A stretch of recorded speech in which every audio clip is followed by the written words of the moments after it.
So I put conditions on my unconditional love. How does that even make sense? Well, I put conditions on it because I have a little dog, and you guys know about him. If the first time you're tuning in, welcome to Inchstones. We take 3,000-year-old wisdom and we make it applicable today. We take about 15, 20 minutes, and you could take us on your walk. We want to fill you up with wisdom. We want to build your heart. We want to build your mind, and we want to build your skills. And then that way we put them in line. It creates an irresistible vibe for every single one of you. But what we're working on with Inchstones is the heart, and fill in that with wisdom. Well, I got a little dog named Ziggy, very beautiful, handsome dog, but I tell you, he tries my patience. I thought that I had some unconditional love for him, but my love recently has been conditional. Told you a couple episodes back, I woke up, I took him out to go to the bathroom. He went to the bathroom. I walked back in. It was dark in the house, stepped barefoot in some dog poop, and it was his, and he was looking at me while I did it. I stepped the other day and I walked through, just put some new fresh socks on, and then I stepped right in where he had peed on the rug. And there's nothing like having pee on your sock because there's nothing you could do. A wet sock is nasty. And then I saw that he chewed something up. He chewed a wire up. He chewed this up. He went and I was like, man, I am putting some conditions on this unconditional love that I'm supposed to have.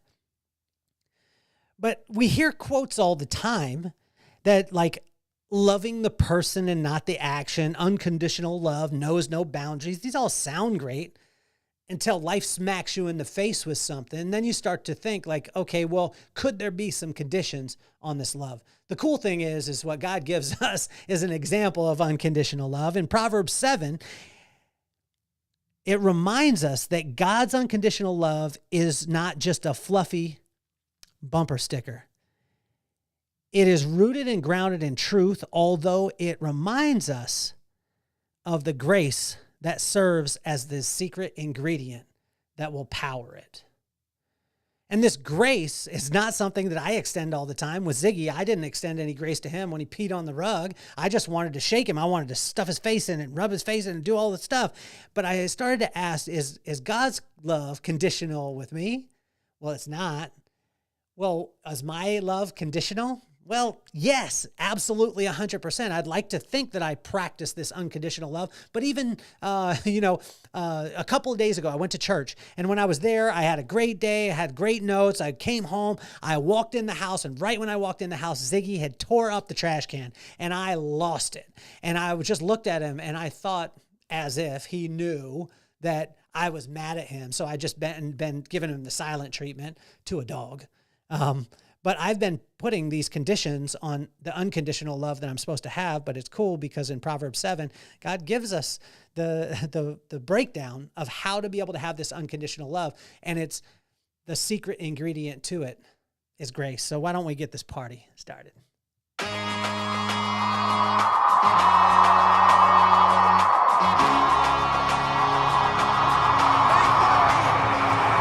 Nothing more on my mind. I got two shines, so every day I grind. Work in the morning, work in the evening. We's achieving, cause we believing. It's for certain, we put the work in. We ain't stopped just because it's hurting. Right before your eyes, so it's coming to no surprise. The takeover is televised. Over and over and over again. Make no mistake, we continue to win. Defeat never know, cause I will not lose. They wanna mimic my moves, but can't walk in my shoes.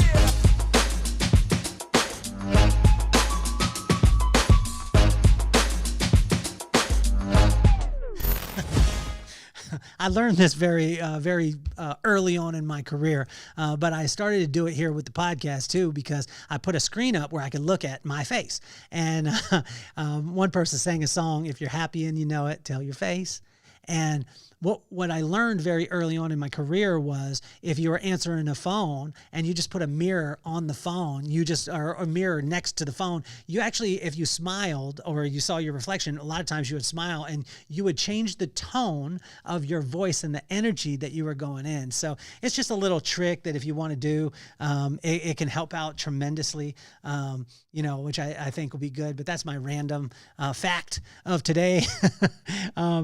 But I want want to go back to this putting conditions on unconditional love. Like I've been doing this a lot. Like I've been, how many times as we're coming up towards Christmas, you already bought someone a Christmas present and you're so excited to get it to them because you know they're going to love it. And then they wrong you. They do something wrong and you're almost like, wow, maybe I should keep that gift receipt and take that gift back. I don't know about you, but I mean, I've been in that spot. And it's troubled me a little bit. And then God calls me to it. And he's like, yo, I got unconditional love with you. I want you to practice that. But the only way that you could practice that is by accepting my grace and realizing that no matter what you do, I'm still going to love you the same as before you did it. And if you accept that grace, then you could pour that grace onto other people. But if you haven't accepted it first, then you're going to hold people to a standard that is going to be, unattainable.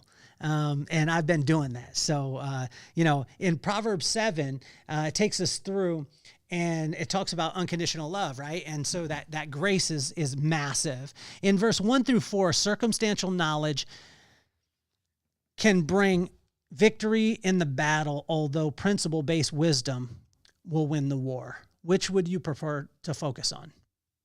And this was a question that God asked me, as I sat down, because circumstantial knowledge can bring victory in the battle, although principle-based wisdom will win the war. So which one would you prefer to focus on? You want to win the battle, you want to win the war? Well, there's a lot of times where I just want to win the battle. I just want to be right at that particular time. And then I don't realize that it's going to hurt me down the road. And I would stop for a second and just, this is what my wife helps me to be able to do is take a breath.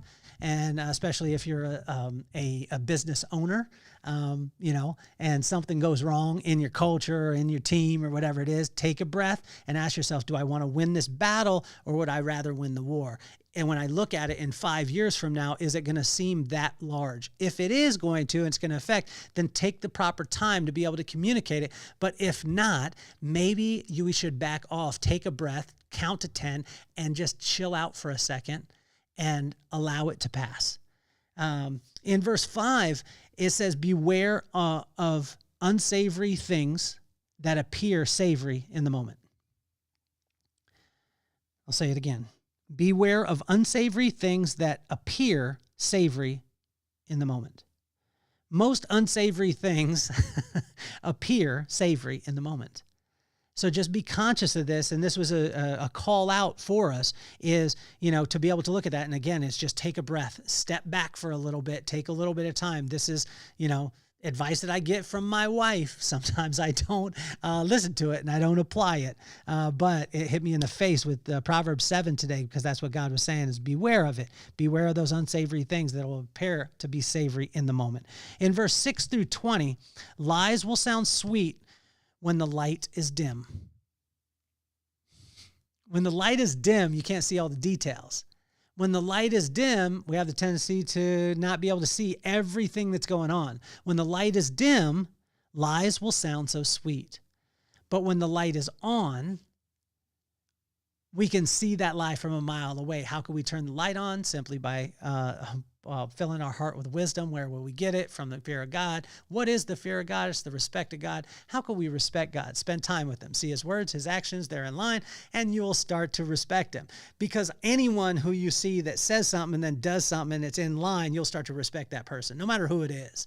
And I even find that negative people would be like, I don't like that person, but I respect them. They say something, then they do it. Even though it's not what I agree with, they're in line. And I tell you, when that alignment happens, saying it and doing it, it'll create a respect. When you respect or fear God, that's the beginning of wisdom, which is the right use of knowledge, right? And that will shine light on so many things. In verse 21-23, talk will lead to thought, and thought will create action. Talk comes from the overflow of your heart. This one hit me like a ton of bricks. Talk will lead to thought. Thought will create action. Talk comes from an overflow of your heart. So what my mom used to say to me all the time, boy, guard your heart, watch your mouth, guard your heart, watch your mouth.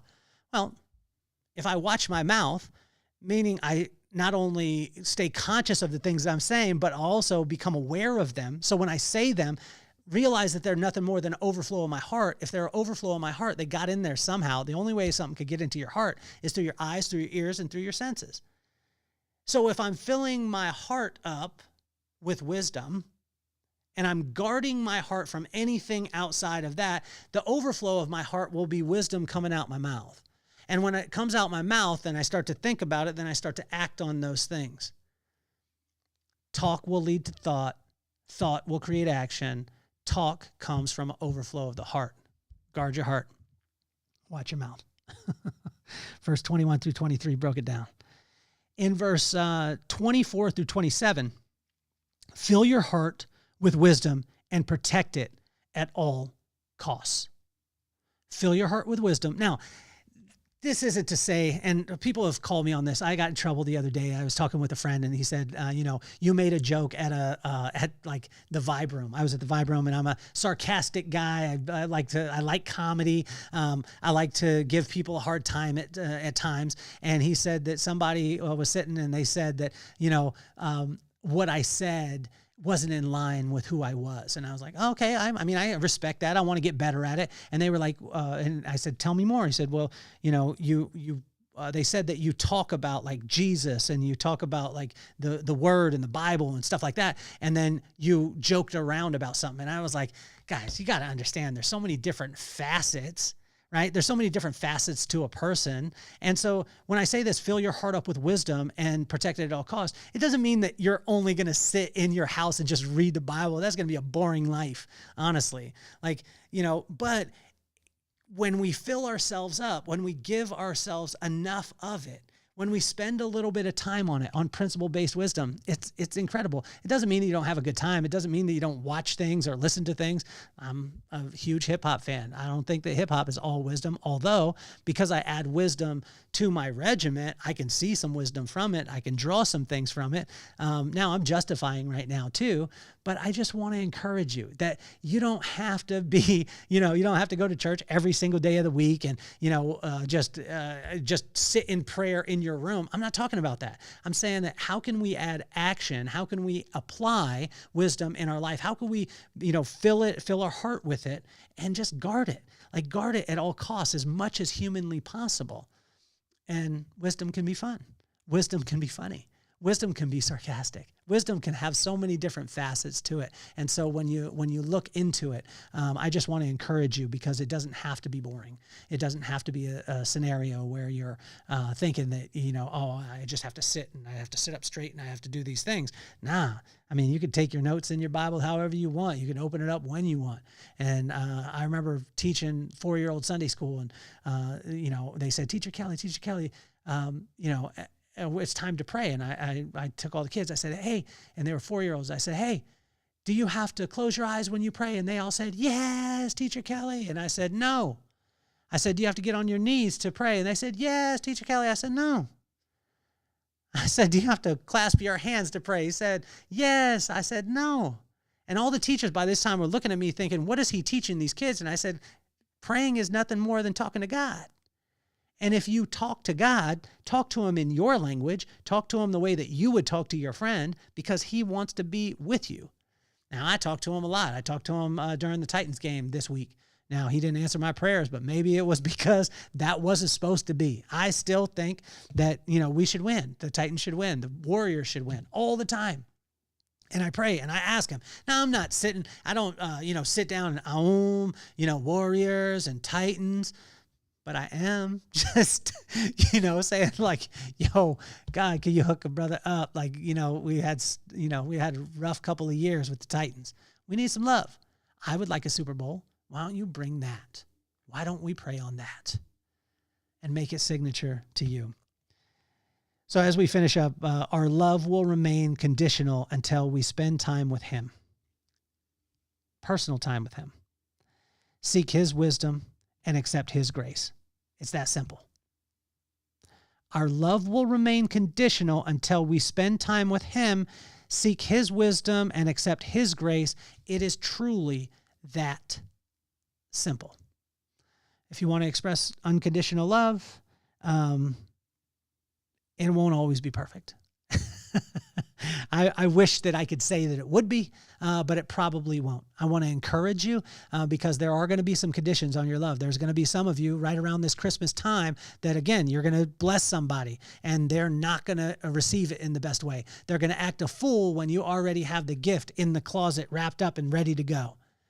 But what God is saying is he's got a lot of gifts that are wrapped up in the closet ready to go that he's going to bless you with.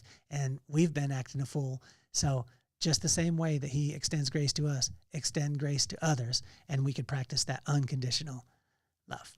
So hopefully you have a phenomenal day. Thank you so much for tuning in to another episode of Inchstones. Remember, we have another show, which is an interview show. I interview some of the most iconic people in the world. They give advice to my kids by name. And then we also have a show where I go live and I call my friends randomly without them knowing that they're on the podcast, which is absolutely hilarious. You guys will love it. It's called You Have to Meet My Friends.